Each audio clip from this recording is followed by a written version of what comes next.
So I definitely should have brought my sunglasses out here. It is October 1st. It's Kate from Grow Your Own Joy, and I have not checked my garden probably in over a week, other than just coming out to grab a few things for dinner.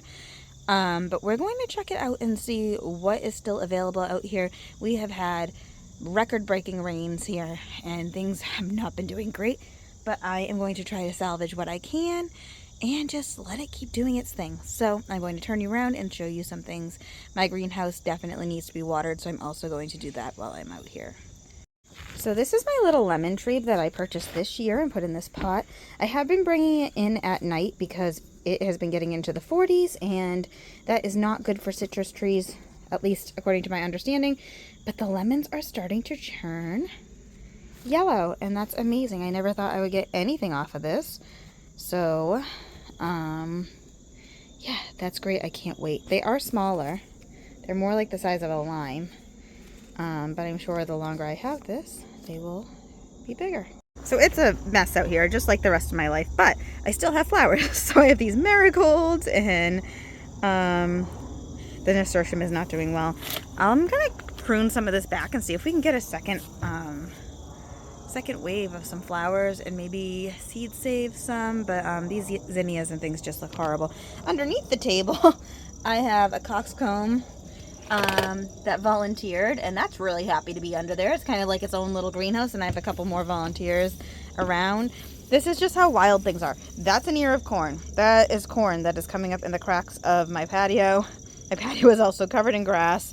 Under my grill, I have more volunteer plants. Volunteer calendula and mullein over here. It's just crazy. So in my greenhouse, I haven't been out here in a week either. I know it needs water. Everything's a little dry. But I still have basil and peppers and Swiss chard and some lettuce going to seed and beets, all kinds of things. So let's see what I can harvest out of here. So in the greenhouse, I got some peppers and some basil. I'm not picking the Swiss chard right now. And what I'm going to do when I come back in here is I'm going to fertilize, because everything looks like it needs a little bit of nutrients, so I will do that. So as you can see, everything just has disease and slugs, but there's still some things growing out here. There's some onions.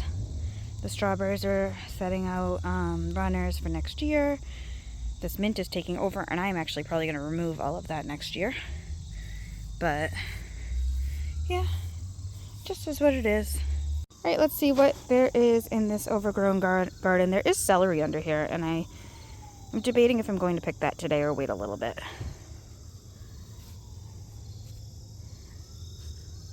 So I was able to get a few tomatillos and a few tomatoes, and now I'm going to look at my little pumpkins. So I have these pumpkins on this vine that's pretty dead. Let's see. When I poke my fingernail into them, it doesn't go in, so I think they're ready for harvest. So I'm going to pick these pumpkins. So I got 4 of these little gourds for decoration, and I will bring those inside.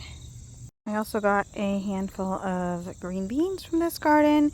They've mostly been getting eaten by bugs, but this was actually not bad. And I'll take you over and show you my pollinator garden, which is still producing flowers despite how awful it looks and how bad the rain has been. So, and there are a lot of bees around here, so that's good. So this garden is pretty bad. But we're just going to take what we can get from it. So here's what I was able to get out of the garden.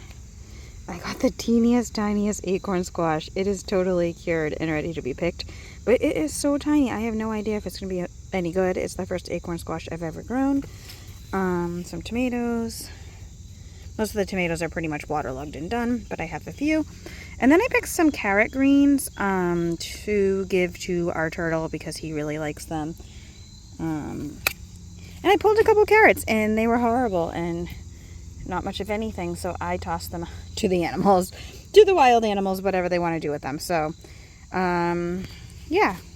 So your garden doesn't have to be beautiful to still get a harvest. This was not one of my better years, but I'm still getting things. So, and I haven't even had a lot of time to process them. So some of the things I picked have gone bad, but I'm doing my best, and we've been eating off of it.